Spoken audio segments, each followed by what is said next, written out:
Welcome to Beyond the Mask. Today we're honored to introduce a guest whose mission hits close to home, Devin Holt, a CRNA and a true crusader against type 1 diabetes. Through his powerful online presence and growing Facebook community of nearly 13,000 followers and 84,000 followers on TikTok, Devin has become a passionate content creator and advocate, spreading awareness, education, and hope in the fight to cure type 1 diabetes.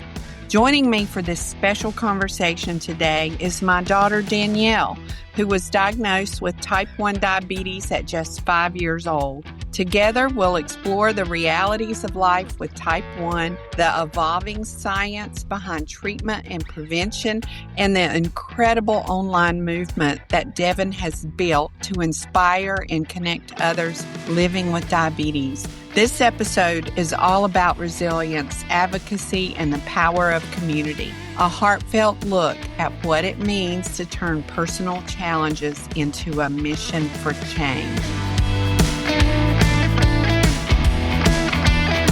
CRNA Financial Planning is a sponsor of Beyond the Mask podcast. Investment advice offered through Private Advisor Group. Nothing in this podcast should be construed as investment advice. Plus, did you know listening to our podcast can earn you Class B credits? For details on how to submit, visit the CE credit section at beyondthemaskpodcast.com. Welcome to Beyond the Mask, innovation and opportunities for CRNAs and advanced practice nurses, with certified financial planner Jeremy Stanley and CRNA Sharon Pierce. Jeremy Stanley has worked with CRNAs for more than 23 years, and Sharon Pierce is a former president of the AANA and the NCANA. Join us as we leave the operating room and learn the latest in the CRNA and advanced practice nurse industries. Beyond the Mask starts in 10, 9, 8, 7. Welcome, Devin and Danielle. How are you guys? Doing great. Thanks for having me on. Before we get started, I have to tell you how I found you. Danielle actually found you first. A little bit of a fangirl, so. A little bit. Are you kidding? You stalked him and then you called me and she said, he says he's an anesthesia provider. I don't know if he's an anesthesiologist or a nurse anesthetist. He hasn't said which he is so far. And so then she calls me back. She goes, yay, he's a nurse anesthetist, Mom. He said it. He's a nurse anesthetist. And do you know him? I go, no, I don't know him. I don't think I know him. And then she looked on my Facebook page and we're friends. She sends me the screenshot and she is right. We are friends on Facebook. She said, you got to have him on your podcast. So that's how you're here. Awesome. I'm so glad that you saw some of my videos, Danielle. Yeah, I found that it really resonated with me, especially when you're talking about handing the power over from a diabetic to your CRNA during major surgeries. As my mother knows, I've had multiple surgeries, and out of all of those, I've only ever had one ask me about my insulin pump and how my body reacts, and we kind of did a deep dive, and that was one of the first videos that I saw of yours. And I was like, oh my God, this is like so valid. I felt, kind of powerless in that situation, going into surgery, not knowing what's going to happen. And then, like I said, that one particular CRNA provided confidence in me before I went in for my big eye surgery. So I think it's great information, and I can't wait to see what else you put out. Yeah, it's something that not a lot of people think about, how terrifying it is for someone with type 1 diabetes to have surgery and to not only give up control because they're going to be under anesthesia, but give up the control of their most prized possession, their blood sugar, to a complete stranger. I can't imagine how that feels as a person with type 1 diabetes because I don't have type 1 diabetes, but my daughter does. And I can tell you how it feels as a parent because my daughter just had surgery a few weeks ago. My goodness. Well, tell us the journey that you've been on. Tell us about when your daughter was diagnosed and how you decided to start your online presence. Sure. My daughter, Caroline, she is 6 years old now. She was diagnosed with type 1 when she was 11 months old. And these babies, first of all, it's very uncommon to be diagnosed before the age of 1. There's a percentage of kids that get diagnosed between 2 and 4, and then 4 and 6, and so on and so forth. But before 1, it's quite low, and it's very uncommon. It doesn't happen a lot in hospitals. The hospital I went to was woefully unprepared for the age of my daughter with this diagnosis. And they readily admitted that they hadn't had a baby that young. They couldn't even remember the last time. So physiologically, they just fall off a cliff really fast. I noticed the night before I took her into the hospital, her breathing had picked up just a little bit. Her respiratory rate was a little higher than normal, and it sounded just the tiniest bit coarse to me. And I remember commenting to my wife, I said, we should watch her breathing because it seems like she might be coming down with something, maybe RSV or something. It was RSV season at the time. And so we put her to bed. And the next morning, she woke up and had completely fallen off that physiological cliff. She was breathing 60 times a minute. Oh, my goodness. I immediately rushed her to the ER. Type 1 diabetes was nowhere on our radar. We have no family history. And I'm sure you guys know better than anyone that somewhere in the 70 to 90% range of new diagnoses have no family history, depending on the source you get that data from. It's really high. Most people have no family history, but of course there is a strong genetic component. If you have type 1, there is an increased chance of passing that on to your kids. But just speaking of diagnoses out of the blue, the great majority, 3/4 plus, do not have a family history. And we fell into that category. So it wasn't even on the radar.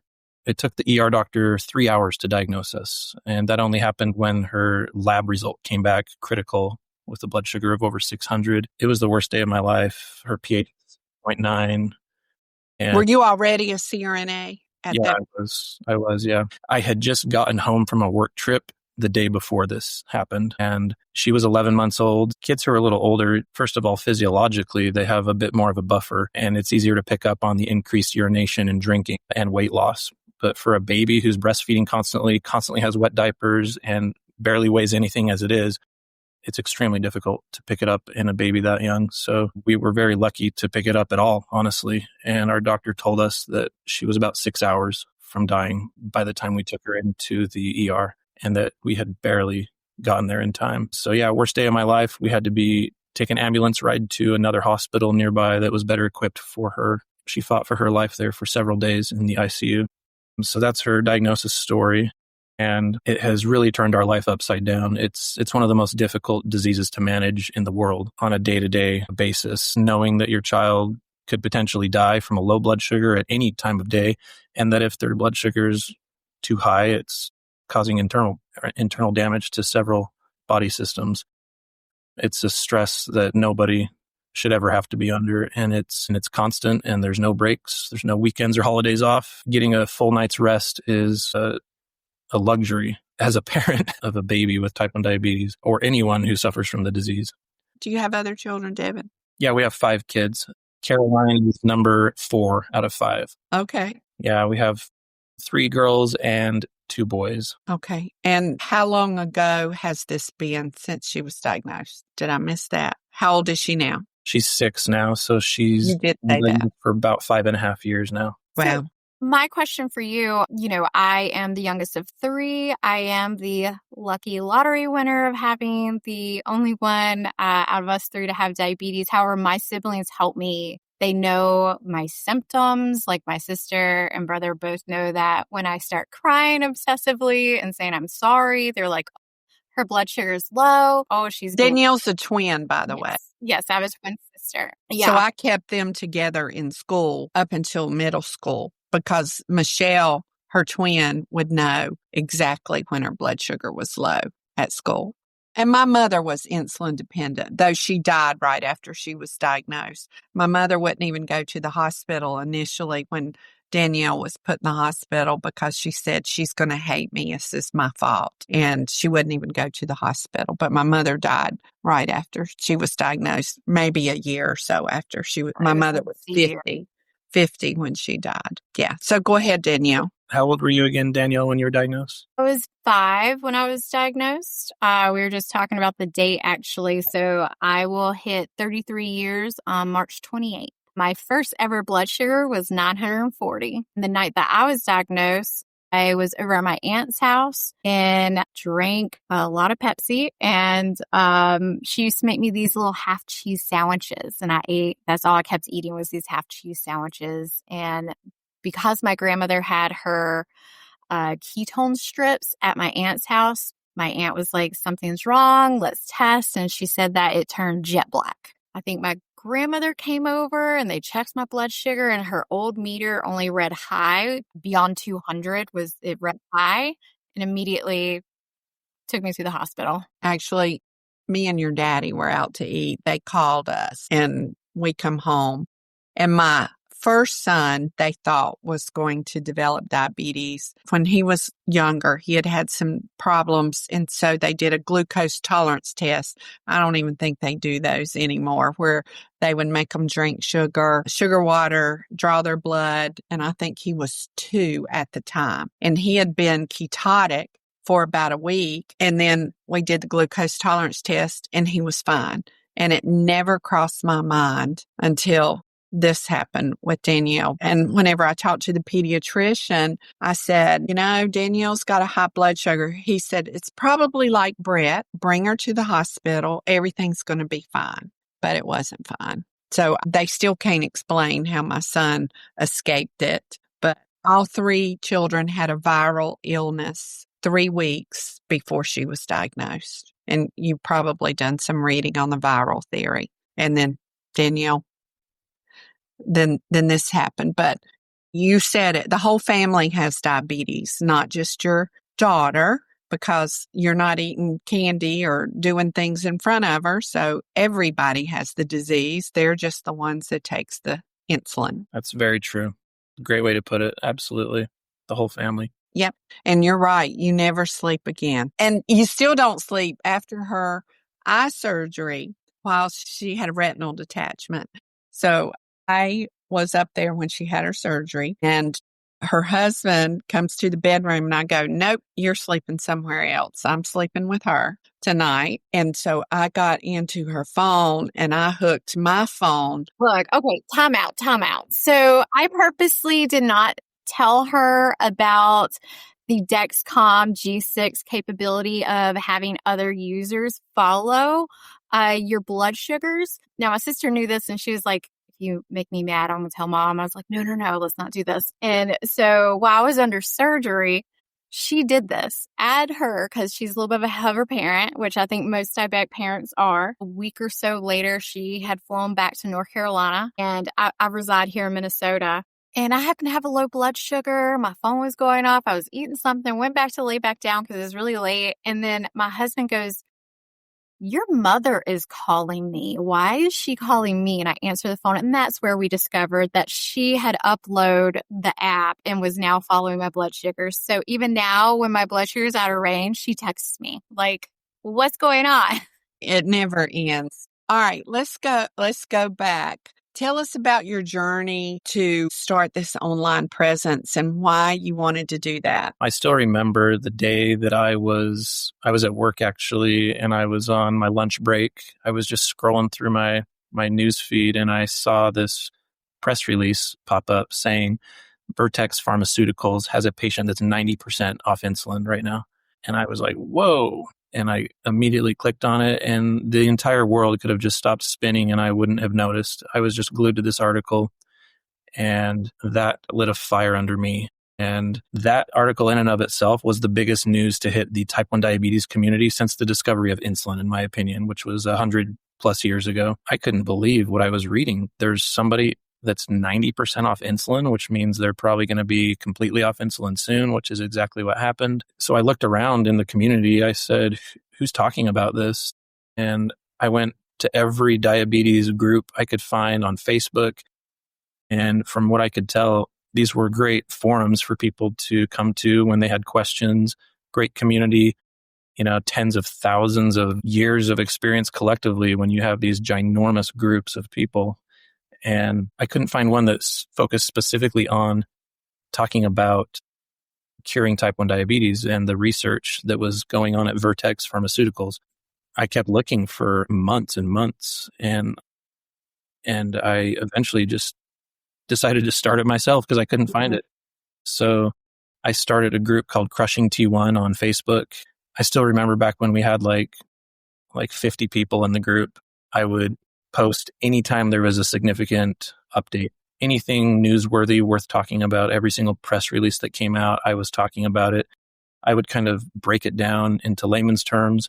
I love science, and I feel like that's a strength of mine to be able to take something that's complex and break it down for the average person in the type 1 diabetes community to understand.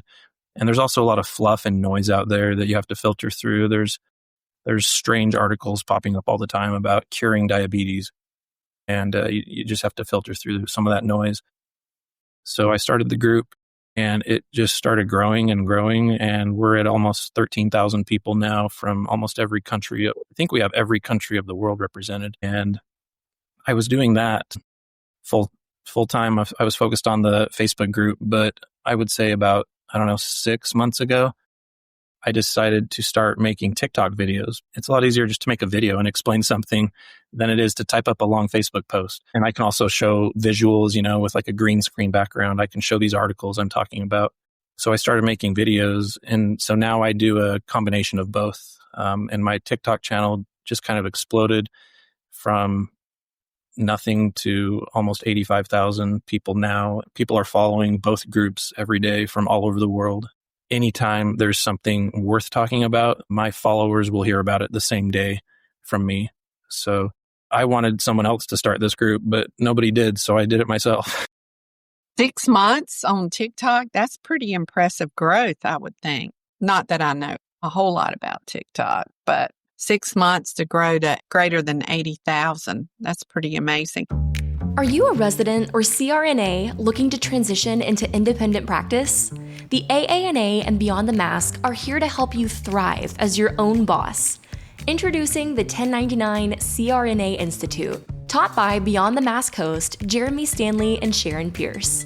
This comprehensive educational series provides detailed guidance on business structure, legal and tax implications, and financial management tailored specifically for 1099 CRNAs. Enroll now and earn valuable continuing education credits as you chart a new course in your rewarding career. Visit aana.com/1099 to learn more and take the first step toward your new future. So what other research is going on right now that has piqued your interest? Yeah, so I can talk about maybe the top 3 people that are in the lead right now. Number 1 is Eledon Pharmaceuticals. They are based out of Irvine, California, and they have a new drug. It's not new, but it's called tegoprubart, and they have a fascinating story about this drug. If you dig back to 1997, there was a version of this drug that they called AT-1501. They were trying to cure 40 monkeys of type 1 diabetes. They gave these monkeys diabetes with streptozotocin, chemically induced, and then they put them on this drug. It was not called tegoprubart at the time. It was called AT-1501. You can actually watch YouTube videos of NBC News. Dan Rather did a big story on it, and there's these 2 guys in Navy uniforms sitting there next to him that he's interviewing about it because the Navy was doing the trial. They were curing monkeys of type 1 diabetes, but some of the monkeys were getting pulmonary embolisms and dying. So the whole program got kiboshed. And it wasn't until not too long ago that it got resurrected. This molecule was completely re-engineered. They took one of the stalks on the molecule, they removed it, they identified the problem stalk that was triggering platelet activation, and they attached a new molecule in that spot. And this is the drug that came about the ALS Ice Bucket Challenge. You guys remember seeing those videos of all the people pouring ice water on their heads? This is the drug that came from that humongous fundraising effort. Wow. So a lot of ALS patients were put on this drug several years ago. And based on the data I've seen most recently, it hasn't cured ALS, but it has slowed the progression of it by around 30% or so. I just interviewed the CEO of Eledon Pharmaceuticals 2-3 weeks ago, and he said that program is not gone. They're still going to come back to it, but they're focusing right now on type 1 diabetes and kidney transplant. They have 2 trials going right now. For type 1, they've cured 5 people. There should be a 6th one announced soon. And what they do is they put them on this medication, tegoprubart, which is a T and B cell, prevents activation of a T and B cell. It's a CD40 ligand inhibitor. So it goes and finds these CD40 ligand receptors on T and B cells. It attaches to them and it prevents them from becoming activated. That activation is a key driver of type 1 diabetes and how it all begins. So if you can stop that from even beginning, then the immune system will not go and attack the beta cells. So they put a patient on this drug 2 to 3 weeks before the islet cell transplant. And they're doing this at the University of Chicago right now. And then they wait for the transplant to become available. They give them the cells, and they are seeing these patients become insulin independent within 3 to 4 weeks. The most recent one was 3 weeks. So the problem in the old days with the islet cell transplants is their body would attack it again and kill it all over again since it's autoimmune. So this drug they take to keep from killing the newly introduced islet cells. Did I get that right? Kind of. Let me clarify. So islet cell transplant is not approved in the FDA by the FDA in the United States. It's approved in Canada, China, most European countries, but not the United States. And I believe the reason is largely because the current drug used for any transplant is tacrolimus. Tacrolimus is a CNI inhibitor, and it is a terrible drug with terrible side effects. It leads to nephro and neurotoxicity over time, hypertension. You're trading one disease for another. I've got more side effects to list. Tremors. 30% of people on TAC get debilitating tremors, and it causes type 2 diabetes, insulin-dependent type 2 diabetes. And the reason for that is because tacrolimus is actually toxic to the beta cell that produces insulin themselves. It interferes with the mitochondrial function of the beta cell. It interferes with its ability to produce ATP.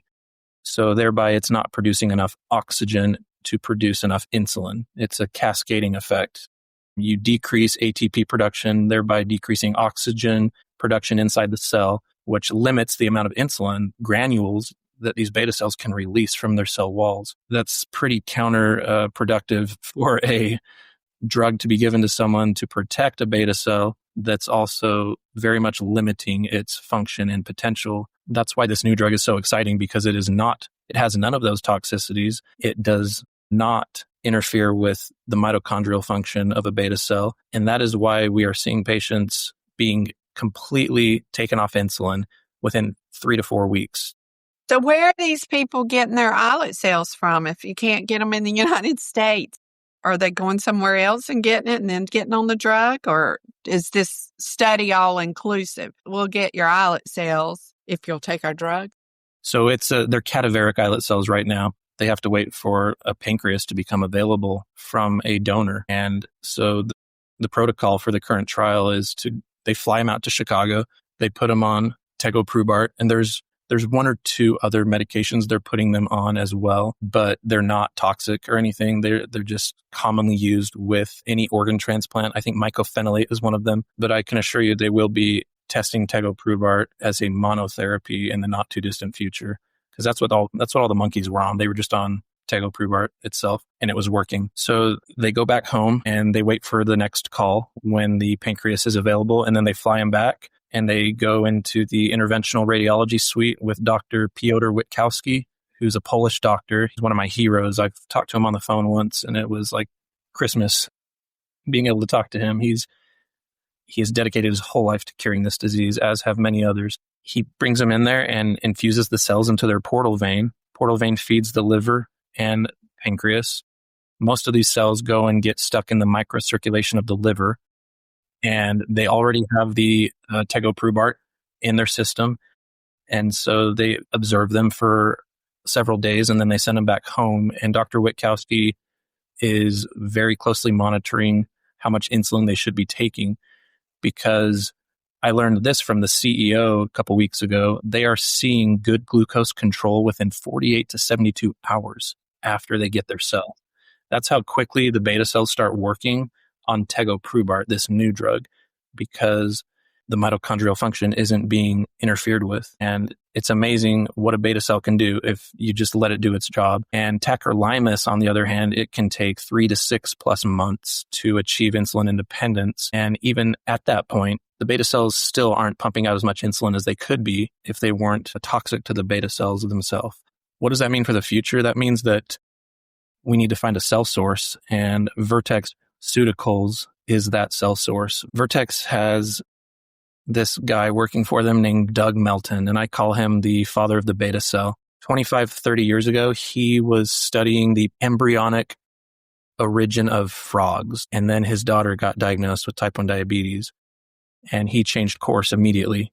He said, I want to cure this disease. And a few years later, his son was diagnosed with type 1 diabetes. Now he has 2 kids, and for the past 25 plus years, he has been trying to figure out how to take a stem cell and mature it into a fully functioning islet cell, beta cell, alpha, delta cells. And it wasn't until 2014 that he was finally successful. The way they had their lab set up was these cells were in petri dishes, and if they produced insulin, they would turn blue. And there was an article in the mainstream media about this a few years ago. This is how I know this. So it was late Friday night in the lab, and one of the lab techs was closing up the lab, and she noticed one of the petri dishes had turned blue, and she freaked out, called everybody in. They came in and realized for the first time they had created a beta cell that's producing insulin from a stem cell. And for the past 10 plus years, they have just been perfecting that process. And now they have figured out how to create, so beta cells produce insulin, alpha cells produce glucagon, and delta cells produce somatostatin that kind of help keep insulin and glucagon levels in check with each other. And you really only need those 3 to control the blood sugar. It's nice to have amylin, which is also produced by a cadaveric beta cell or a non-type 1 diabetic beta cell, but it's not essential for glucose management. Amylin helps you feel full.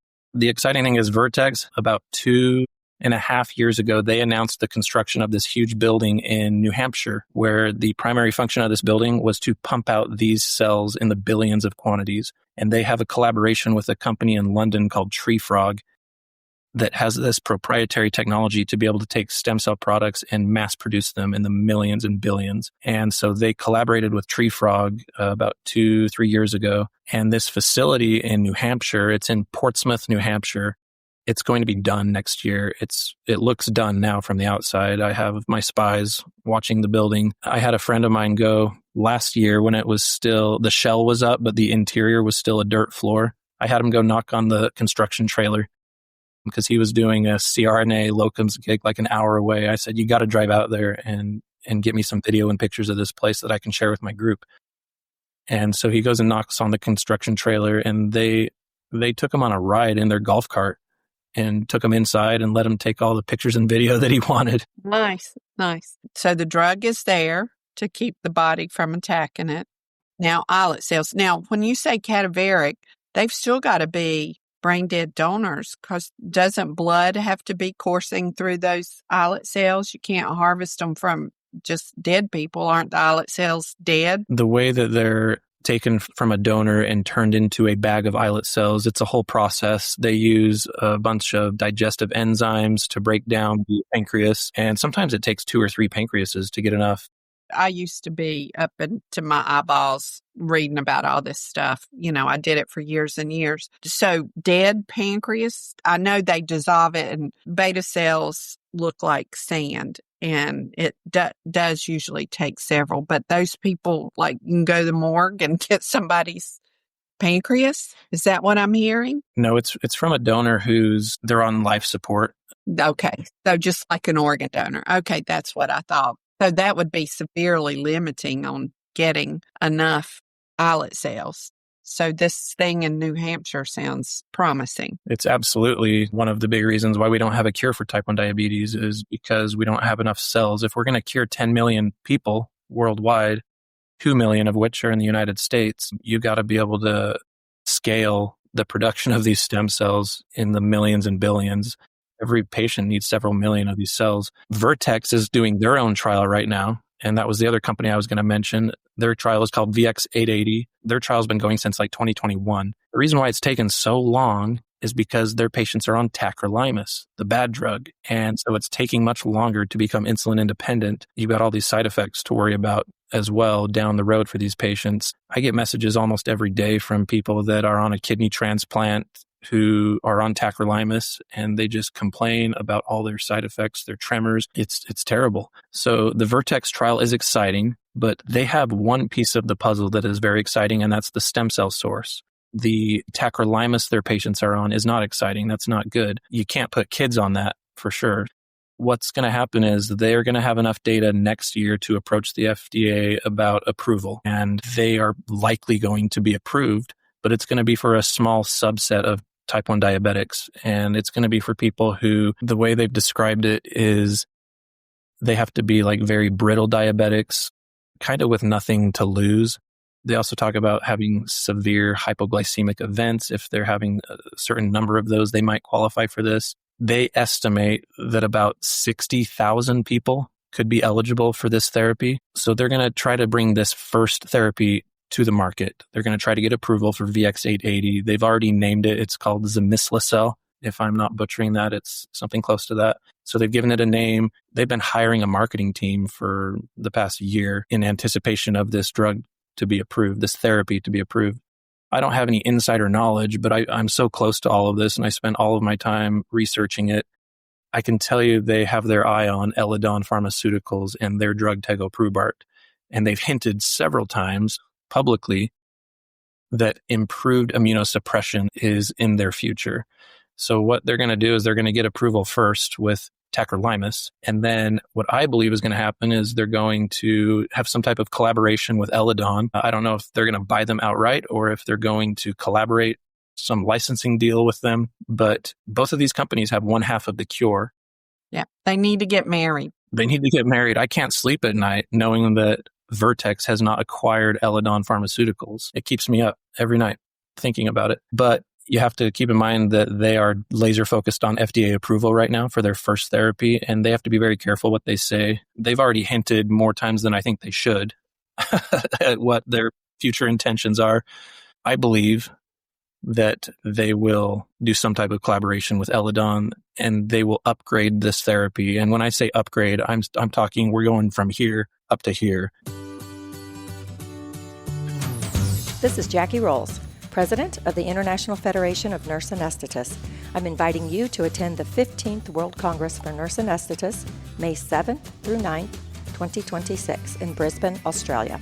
I promise you that you will love meeting nurse anesthetists from around the world, attending the multitude of Congress sessions, and exploring the many unique experiences that Brisbane has to offer. Hold a koala bear, feed kangaroos directly from your hand, climb Story Bridge, one of the only 3 climbing bridges in the world, or travel to snorkel the Great Barrier Reef. This is one Congress you do not want to miss. Cheers! So how do they get their funding? Do you know how each of these companies how are they funded? Because the NIH cannot be held accountable, because for every diabetic patient used to be only $20 was allocated to research. When AIDS first came out, it was $2,200 per patient that was allocated towards research. That's how the research dollars broke down through the NIH, because people think that diabetes is cured because we've got insulin. And I did see one of your TikToks, it's just life support. And I agree. I've said that for years and years and years. We're not putting our money where our mouth is as far as the disease. Other diseases get more money looking for cures. So where are they getting their money to do this research? Vertex has gotten their money from their cystic fibrosis drug line. That has made many, many billions of dollars. I'm not an expert on cystic fibrosis, but my understanding is there's 3 main subtypes of the disease. So there's 3 main medications that treat those different subtypes, and they've combined them into one. I think it's called Trikafta or something like that. And that drug is amazing for patients with cystic fibrosis because it covers a lot of bases with these different subtypes of CF. Anyway, they've made billions and billions off that drug. And so I know they've put in at least $2 billion to curing type 1 diabetes.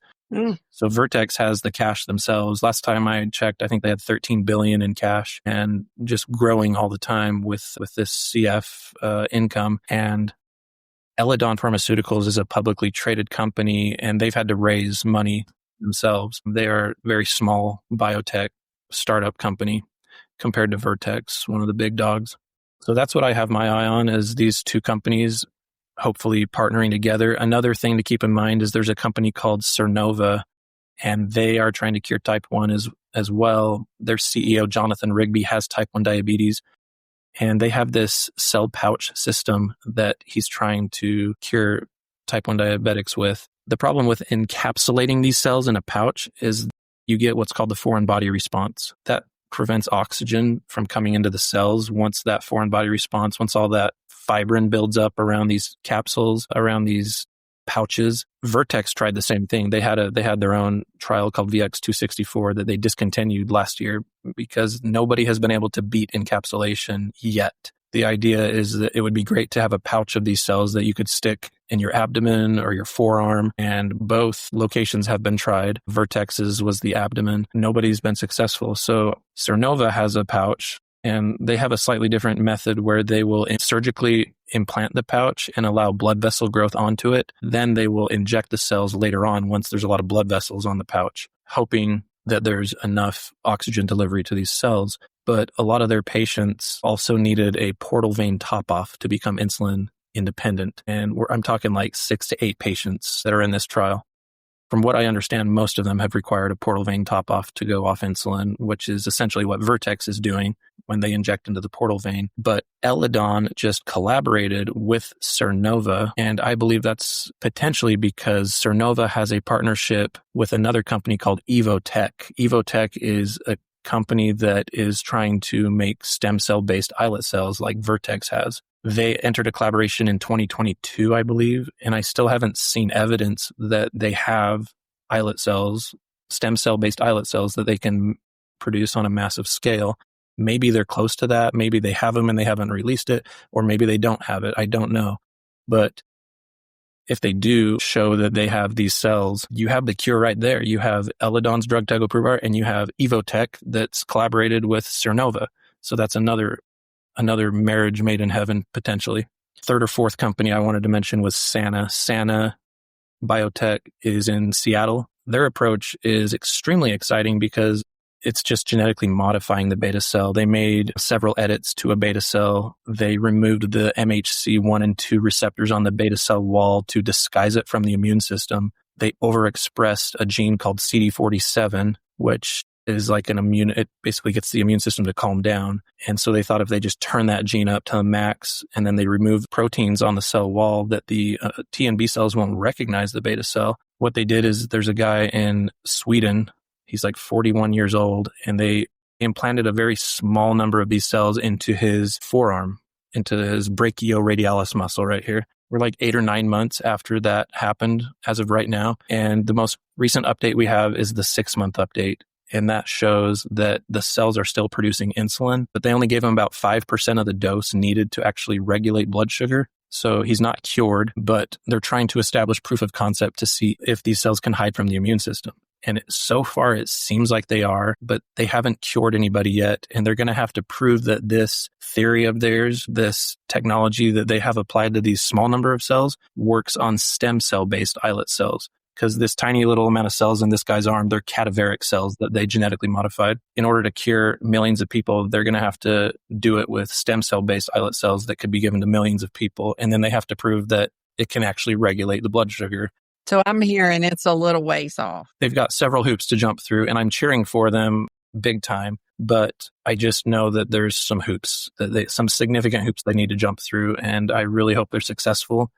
It would be very exciting if they are, but there's definitely some obstacles in their way before they cure anybody, and they haven't cured anybody yet. So Eledon's cured 5, almost 6 people, and by the end of the year, we're going to hear between 9 and 12 people have been cured from Eledon's therapy. The CEO told me that a couple weeks ago, and I have people in my groups that have messaged me telling me, I just got the email, I'm going. I had a woman message me 2 days ago saying she's going next week to start the trial. And then I had someone else reach out to me and tell me their husband got in and he's starting the trial. And so I get a lot of messages from people, a lot of inside knowledge. People tell me everything. So that's another reason why I know a lot of this stuff beyond my own research. My question is, what are the requirements? For example, I believe you were talking about Eladon, someone like me who has been afflicted for 32 years. I have other issues that have, diabetes is the gift that just keeps on giving, as I love to say. I suffer from a detached retina. Thankfully, my A1C, I'm within control. I'm at a 6.2. I typically range between a 6.0 to a 6.6. So I kind of stay on the lower end, thank God. But, what are their parameters? I know you talked to join the study. Yes, to do the study. Like, is there a cutoff date? Are they like freshly diagnosed? Or are they like veterans? Everyone that I've heard of are you talking about Eladon specifically? I believe Eladon was the one that you were talking about, suffered with a lot of high blood sugars issues. Controlling, yeah. Is that the one? I may have gotten them confused, so I do apologize. Sorry, I'm jumping around these companies a lot and a little bit of crossover, but for most of these people that I've heard of have been cured, whether it's the Vertex or the Eladon trial. I want to say the A1C has to be above like 7.5, I think. Don't quote me 100% on that, but I think that's a ballpark. And then there's a total daily insulin dose that you have to be under, I believe, to be in the trial. So yeah, there's certain criteria that they have to meet. And then they look at your blood type as well with the Vertex trial. I think they're focused on one specific blood type. And I think that's because of the specific stem cell product that they're trialing right now. I think they're going to be able to eventually serve all blood types, but I think they're working on like one blood type at a time. One other thing I wanted to mention with this Eladon drug is people hear the word immunosuppression and they get scared by it. And so I want to explain a little bit about what this drug does. It blocks T and B cell activation, but it leaves like other immune pathways like macrophages, dendrites, natural killer cells. It leaves all of those pathways alone. You could make the argument that it dampens the immune system a little through one pathway of T and B cell activation. But tacrolimus, on the other hand, globally suppresses the entire immune system. Every single pathway is affected with tacrolimus. So with tegoprubart, this Eladon drug, you're led to ask the question, are the patients getting sick? Are they getting infections? Are they getting cancers? And so far, no. We have about 20 years of patient safety data to look at, including the ALS patients and the kidney transplant patients and the type 1 diabetes patients. The only cancer that has occurred in any of those patients was one ALS patient got a thyroid nodule it was a small surgical procedure that they cut out. No malignancies, nothing else. And that's not statistically significant. And they may have gotten it anyway. Yeah, exactly. Nothing concerning has popped up that would cause them to halt the trial. If patients were getting cancers or getting an increased number of infections, they would have paused the trial already and investigated it thoroughly. And that has not happened. So that's very good. Eladon's plan is to bring this drug to market and replace tacrolimus. They want to replace this horrible drug that's used for all transplant. They want to do it for kidney. Next is liver. They just finished their monkey liver trial, which showed phenomenal results. And the kidney results, by the way, are incredible. The average GFR of a tacro kidney is low 50s. What their data is showing is high 60s, low 70s GFR with tegoprubart. And we're actually going to get the phase 2 data on the kidney transplant released November 6th is the day. So, Devin, as we kind of wrap this up here, before I let you go, Danielle, since you fangirled, what is it that you want to ask Devin? As a parent, your goal is for your child to be cured of this disease. Do you anticipate that's going to be something that's going to happen next 10 to 15 years, maybe in your child's lifetime? So Caroline is 6 right now, and she will be cured before she's 12. I can say that with 100% certainty based on everything I know. Well, that's good news, Danielle. That is good news. I've been waiting for a long time. As we wrap up, Devin, is there anything that you want to leave our listeners with outside of this great news that within 6 years, your daughter's going to be cured, which is great news to another parent of a diabetic child? Yeah, and that's the same for you, Danielle. I think that we've only got a few more years of this awful disease. Is there worse things that can happen to someone? Of course there are, but on a day-to-day, minute-to-minute management of a disease, I don't know of a disease that's more difficult or more life-threatening than type 1 diabetes. And you don't understand it unless your own child gets it. You have no clue. You live in complete delusion and denial about what this disease is, unless you have it or unless your child has it. And Sharon, you're my hero because you managed this disease back in the dark ages without any technology available to us now. I don't know how you did it. I legitimately do not know how you did that. So you're my hero. Well, thank you. I am the only parent of the doctor that she had. I spreadsheeted every blood sugar she ever had, and it was in a big binder. Which I have said binder. Like, I have it now. So, and it literally has a picture of me on the front. It has, I'm talking about even the letter the doctor sent, my original hospital information saying what my blood sugar was, and everything. Every time she ever went to the doctor, she was in the Duke program. And so finally, she must have been about 18, and she had gone to her appointment, and I stopped by just to check it out. And her doctor, whom we loved, who, Dr. by the way, Morris, interestingly, died of pancreatic CA, and she was endocrinologist. I mean, what a slap in the face. And she diagnosed her own pancreatic cancer. But I stopped by the office. Hey, so good to see you. She took me in the office. She said, Sharon, listen, nobody I've ever known has managed their kid as well as you have, but this is her disease and you've got to stop it. And that was hard, clearly. But it's interesting, Devin. I grew up across the street from my grandparents, and I watched my mother, who was diagnosed at 14, and her mother's relationship. Because there was sometimes I would come home and my mother wouldn't wake up.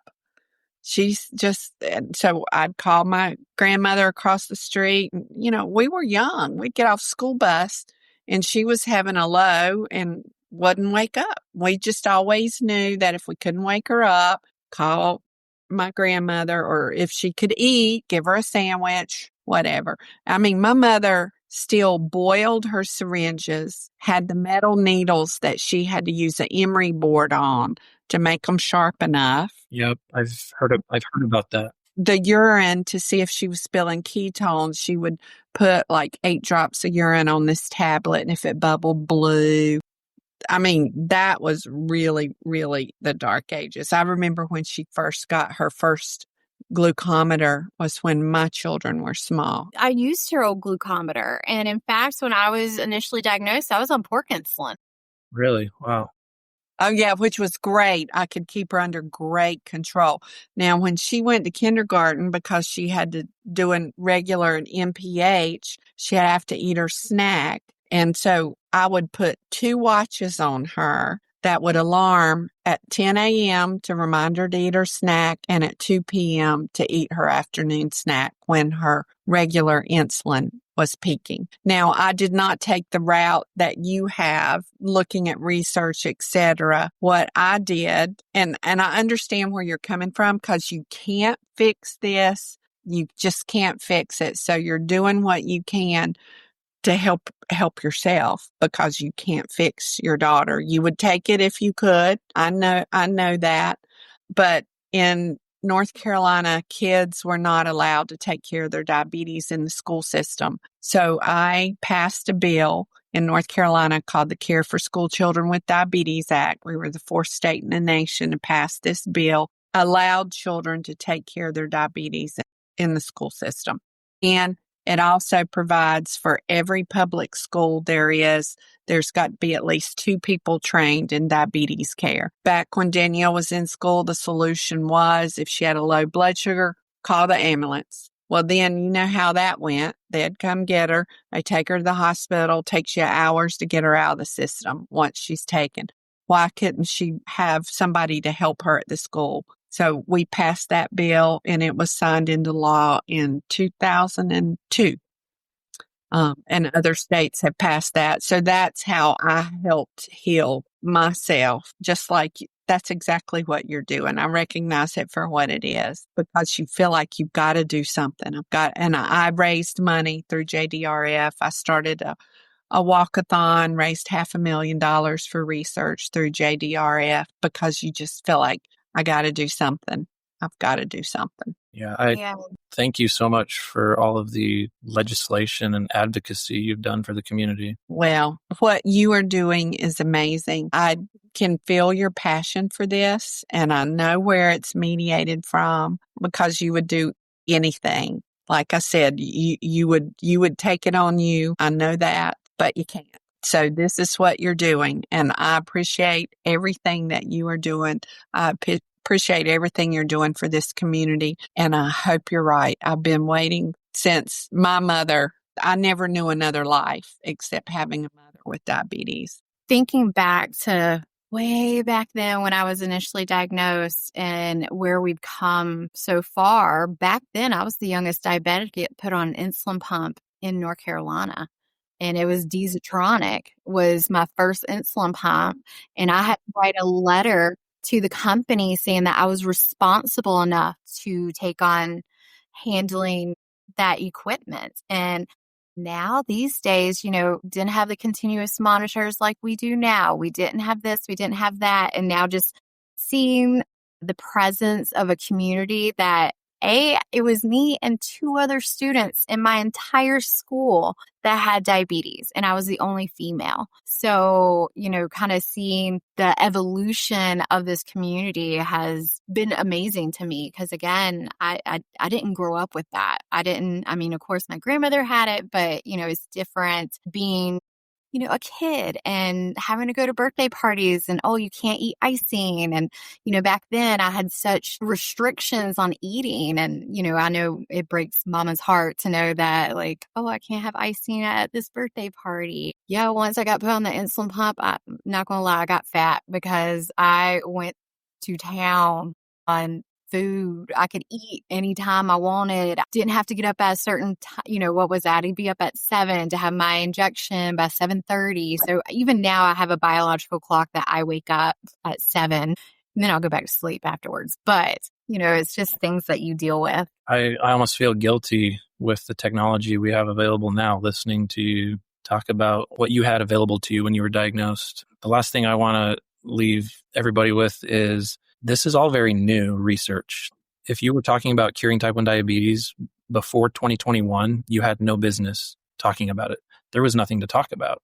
I probably hear this more than anything from my followers. Yeah, my doctor told me it's 5 more years until I'm cured. That was 30 years ago. That was 40 years ago. That was 50 years ago. That was 10 years ago. 5 more years has always been the joke. I'm sure you guys have heard it a million times.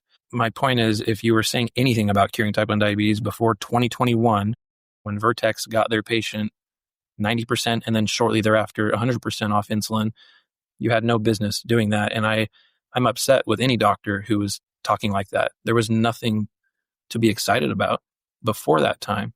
But we have entered a new age of diabetes research. It's okay to talk about that now. The type 1 community is split right now. There's a lot of people that are on my side of hoping that it's going to be cured soon and convinced that that's going to happen. And then there's people that say absolutely not. Wake me up when it happens and I'll be pleasantly surprised. And then there's everyone in between that. I have someone in my phone right now that I could call or text who's been cured of type 1 diabetes. She was one of the first 3 patients in the Eledon trial. Her name's Marlena, and I check up with her every couple weeks. And she threw her insulin pump away 14 months ago. She threw her CGMs away. She doesn't have any diabetes supplies in her house anymore, and she's doing phenomenally well. She goes and gets her tegoprubart infusion every 3 weeks to keep her cells alive. And the CEO of Eledon told me that the company just finished trialing the subcutaneous version on monkeys for the drug. This is a drug that you will potentially be able to just pull a vial out of your fridge, like a GLP-1, inject it into your belly, take your monthly injection, and continue on. And there's even anecdotal evidence that you may not even have to take it forever because some of the monkeys were taken off the drug and their sugar still was in control. And they believe that's because of T regulatory cells that the body produced to protect the islet cells. Isn't that crazy, though, that this disease that has plagued humankind for thousands of years, we have ancient records in Egyptian papyri talking about it, serious disease that causes excessive urination and thirst and rapid weight loss. Called it the watering hole, the disease, the watering bird disease. Well, yeah. The kids would sit by the well and drink themselves to death. Yeah. Well, we are keeping our fingers crossed. I want to see this. But I appreciate you joining us tonight to tape this podcast. Danielle, thank you for finding Devin for me. And with that, it's a wrap.